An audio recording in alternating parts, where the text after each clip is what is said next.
కూటమి ప్రభుత్వంలో red book రాజ్యాంగ వేధింపులు పరాకాష్ఠకి చేరి చూస్తే కనుక ఎవరైతే గ్రామ స్థాయిలో కూడా సర్పంచ్లు ఎవరుంటారో వారి చెక్ పవర్ను రద్దు చేస్తూ కూడా కూటమి నేతలు స్థానికంగా ఉన్నటువంటి ఎమ్మెల్యేలు కూడా పైశాచిక ఆనందం పొందుతున్నారు. ఇక్కడ ఉన్నటువంటి ప్రస్తుతం మనం కోడూరు మండలంలో ఉన్నటువంటి ఎంపీపీ కార్యాలయంలో ఉన్నాం. ఇక్కడ ఉన్నటువంటి ఎవరైతే చూస్తే కనుక ప్రధానంగా పండిత విల్లూరు గ్రామానికి చెందినటువంటి సర్పంచ్ చెక్ పవర్ రద్దు చేయడం పట్ల ఇక్కడ ఉన్నటువంటి వైఎస్ఆర్సీపీ శ్రేణులు అంతా కూడా ఆందోళన పట్టుబట్టారు. ఇక్కడ ఉన్నటువంటి మండల పరిషత్ కార్యాలయం కొత్త నిరసన తెలుపుతున్నారు. వీరితో మాట్లాడించే ప్రయత్నం చేద్దాం. మా చెప్పండి, ఏ విధంగా చూస్తారు ఈ చర్యల్ని? అసలు సర్పంచులు అంటే ఇక్కడ గ్రామానికి సంబంధించి ప్రథమ పౌరులు, అలాంటిది ఆమెనే చెక్ పవర్ రద్దు చేసేసి ఇలాంటి చర్యలు తీసుకోవడం మీరే విధంగా చూస్తారు? నాపై జరిగింది అయితే కనుకండి చాలా దుర్మార్గం అండి. నన్ను చాలా ఇబ్బందికి గురి చేశారండి టీడీపీ నాయకులు. గణపతినేడు రాంబాబు అనే వ్యక్తి అలాగే నా మీద నేను చేసిన వర్కులకు కూడా నా మీద లేనిపోని నిందలేసి చేయలేదు వర్క్ అని చెప్పేసి ఎంబుక్ రికార్డ్ అయింది. ఎంబుక్ రికార్డ్ అయినా కానీ ఈవిడి తినేసింది. అదే వర్క్ నేనే చేశానండి. నేను చేస్తే ఆ వర్క్కి సంబంధించింది అంటే నా అకౌంట్లోకి వేసుకున్న మూల నేను తినేసానని చెప్పేసి అని అంటున్నారు. కానీ అదైతే కనుకండి వార్డు నెంబర్లు అందరూ సమక్షంలో జరిగిందండి. దానికి సంబంధించినవి కూడా నా దగ్గర అన్నీ ఉన్నాయండి, ఎవిడెన్స్ ప్రతిదానికి. చాలా దుర్మార్గం అండి. హెరాస్మెంట్ చేస్తున్నారు. వాళ్ళకి అనుకూలమైన సెక్రటరీని తీసుకొచ్చి అది చెయ్యకపోతే కనుక కుదరదని చెప్పేసి నా మీద ఎంత హెరాస్మెంట్ అంటే అంత హెరాస్మెంట్ చేస్తున్నారండి. వాళ్ళు చెప్పింది చెయ్యాలి.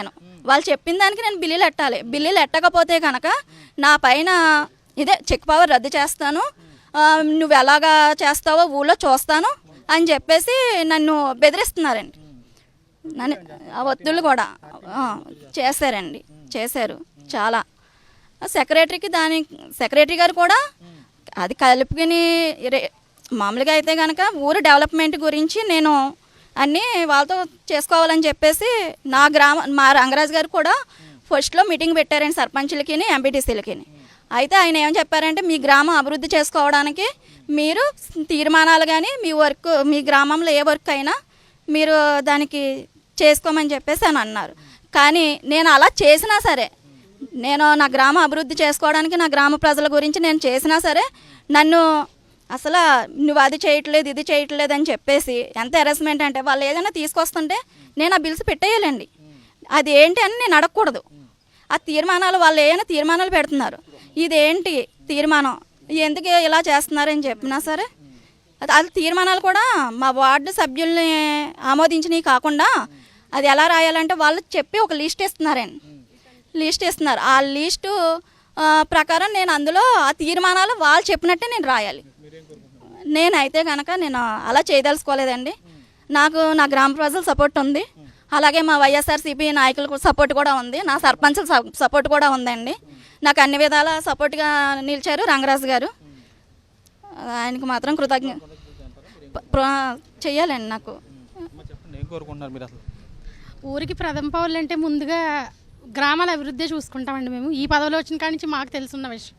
అయితే మేము గతంలో కూడా ఎలా చేసుకొచ్చామంటే అభివృద్ధులు చేసుకొచ్చాం.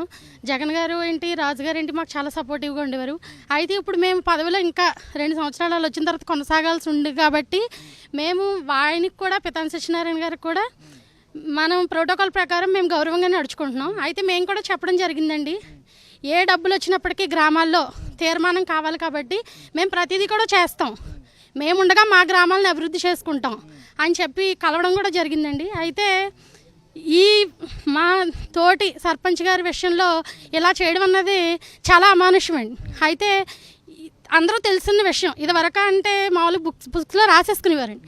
కానీ ఇప్పుడు అంతా కూడా ఆన్లైన్ సిస్టమ్, తంబేయాలి, అన్ని బిల్స్ కూడా అప్డేట్ చేయాలి. ఆ విషయం మరి నాయకులకు తెలిసిందో లేదో మాకైతే తెలియదండి. ఏ రూపాయి కూడా బిల్లు లేకుండా డ్రా చేయలేరు ఎవరు కూడా. అది ₹1 కూడా మేము డ్రా చేయలేమండి ఇందులోంచి కూడా.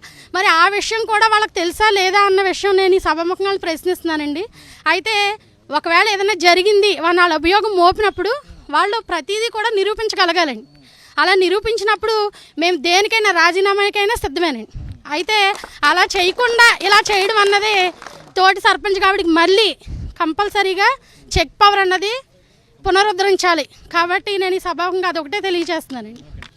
ఈ కూటమి ప్రభుత్వం అధికారంలోకి వచ్చిన తర్వాత గతంలో వైసీపీ గవర్నమెంట్ ఉండగా స్థానిక సంస్థల్లో 95% ఎప్పుడూ లేని విధంగా స్థానిక సంస్థల్లో ఎన్నిక కావడం జరిగింది. కానీ ఎన్నికైన ప్రజాప్రతినిధులందరూ కూడా వైసీపీ పార్టీకి చెందిన వాళ్ళు అని చెప్పేసి వాళ్ళకి ప్రజలు ఇచ్చిన అధికారాన్ని పక్కన పెట్టి ఈ కూటమి ప్రభుత్వం నాయకులు కానీ నాయకులు ఎంటర్ అయ్యి మేము చెప్పినట్లుగా జరగాలని చెప్పేసి ఈరోజు చాలా ఇబ్బంది పెట్టడం జరుగుతుంది. ఈరోజు ఒక బీసీ మహిళా సర్పంచ్ అయిన కూడా చూడకుండా మహిళలు రాజకీయాల్లోకి ఎదురుకు రావడానికే ఇబ్బంది పడే పరిస్థితులు ఉన్నప్పటికీ ధైర్యంగా ఎదుర్కొచ్చిన మహిళల్ని ఈరోజు కించపరుస్తూ ఏదైతే చెక్ పవర్ని రద్దు చేస్తున్నామని అవమానకరంగా చేయటం అనేది చాలా దుర్మార్గం. భవిష్యత్తులో ఎవరు కూడా మహిళలు ఎదుర్కొచ్చి పోటీ చేసే పరిస్థితులు లేకుండా ఈ కూటమి ప్రభుత్వం చేస్తుంది. దీనికి ప్రజలే బుద్ధి చెప్తారు. ఎందుకంటే ఒక ప్రజాప్రతినిధిగా ఎన్నికైనటువంటి వారికి తప్పనిసరిగా ప్రజల్లో బలం ఉంటేనే వాళ్ళు ఎన్నిక కాగలుగుతారు. అలాంటి ప్రజాప్రతినిధుల్ని ఈరోజు పక్కన పెట్టి పరిపాలన చేయాలనేది చాలా దుర్మార్గం. అదేవిధంగా ఈరోజు రాష్ట్రంలో కానీ ఈ నియోజకవర్గంలో కానీ ఎక్కడ చూసినా కూడా ఇసుక దోపిడీ, ఇసుక దందా జరుగుతుంది.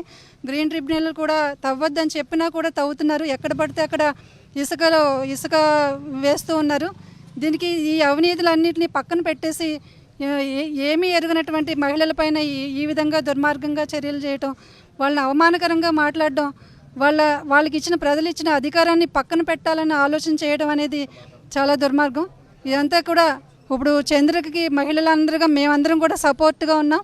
అదేవిధంగా తన గ్రామంలో తనని ఎన్నుకున్న ప్రజలు కూడా సపోర్ట్గా ఉన్నారు. వెంటనే తన చెక్ పవర్ని పునరుద్ధరించి తనకి తిరిగి అధికారాన్ని ఇవ్వాలి. ఎందుకంటే తనకి ఇచ్చిన 5 సంవత్సరాల అధికారాన్ని తను వినియోగించుకునేలాగా చేయాలని మేము కోరుకుంటున్నాం.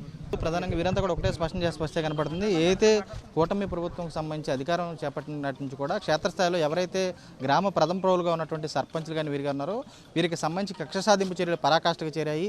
తాము చెప్పినటువంటి పనులు చేయాలంటూ కూడా హుకుం జారీ చేసినట్టు పరిస్థితి ఉంది. లేనంటే చెక్ పవర్ రద్దు చేస్తామంటూ కూడా చెబుతుంది. అదే రీతిలో కూడా ఇక్కడ ఉన్నటువంటి పందిట్ల విల్లూరు సంబంధించినటువంటి సర్పంచ్ చెక్ పవర్ కూడా రద్దు చేశారు. ఈ చెక్ పవర్ను కూడా పునరుద్ధరించాలని చెప్పి కూడా వీరు కూడా డిమాండ్ చేసిన పరిస్థితి కూడా కనపడుతుంది. విజయ్ కుమార్ రాజు, సాక్షి టీవీ, పశ్చిమ గోదావరి జిల్లా నుంచి.